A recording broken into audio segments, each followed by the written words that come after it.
ఇంటి వివాదం విషయంలో ఐపీఎస్ నవీన్ కుమార్ కుమారుడిని సీసీఎస్ పోలీసులు అదుపులోకి తీసుకున్నారు. జూబ్లీహిల్స్ లో మాజీ ఐఏఎస్ అధికారి ఇంటి కబ్జాకు యత్నించారన్న కేసులో ఐపీఎస్ నవీన్ కుమార్ను సీసీఎస్ పోలీసులు విచారిస్తున్నారు. ఇదే విషయంపై గతంలో నవీన్ కుమార్ను విచారించి నోటీసులు ఇచ్చినా ఇంటిని అప్పగించకపోవడంతో ఇప్పటికే నవీన్ కుమార్ అన్నా వదినలను అరెస్టు చేశారు సీసీఎస్ పోలీసులు. రజిక, ఇదే అంశానికి సంబంధించిన మరింత సమాచారం మా ప్రతినిధి వాసు అందిస్తారు. వాసు, చెప్పండి, ప్రస్తుతం విచారణ ఏ విధంగా జరుగుతుంది ఇదే అంశానికి సంబంధించి?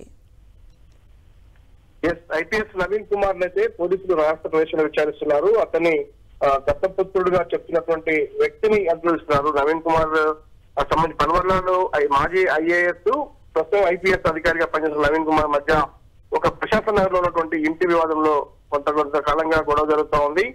నకిలీ పత్రాలు సృష్టించి తన నివాసాన్ని కబ్జా చేశారన్నటువంటి ఆరోపణల నేపథ్యంలో గతంలోనే ఎవరైతే నవీన్ కుమార్ ఐపీఎస్ ఉన్నారో అతని బంధువులు సాంబశివరావు, అతని భార్య డింపుల్ పైన కూడా గతంలో కేసు నమోదైంది. వాళ్ళ కుమారుని కూడా కొద్దిసేపటి క్రితమే పోలీసులు అదుపులోకి తీసుకున్నారు. అతనికి సంబంధించి కూడా ప్రస్తుతం ఎవరైతే నవీన్ కుమార్ కొడుకుగా దత్తపుత్రుడిగా చెప్తున్నారో సతీష్ బట్టి అని చెప్పేసి అతన్ని పోలీసులు అరెస్ట్ చేశారు.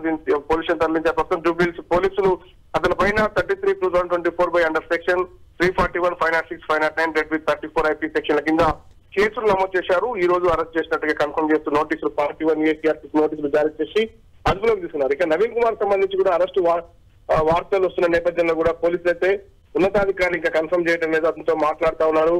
ఎందుకంటే ప్రస్తుతం పన్వర్లాల్ ఇంటిని ఖాళీ చేస్తామని గతంలో హామీ ఇచ్చినటువంటి నవీన్ కుమార్ ఇప్పటి వరకు కూడా ఖాళీ చేయకపోవడం, దానికి సంబంధించి కుటుంబ సభ్యులు కూడా పోలీసులు ఇంటికి వెళ్ళిన నేపథ్యంలో వాళ్ళతో దురుసుగా ప్రవర్తించడం, వాళ్ళతో వాగ్వివాదం దిగినటువంటి నేపథ్యంలో ప్రస్తుతం అతని కుమారుని అదుపులో తీసుకోవడం జరిగింది.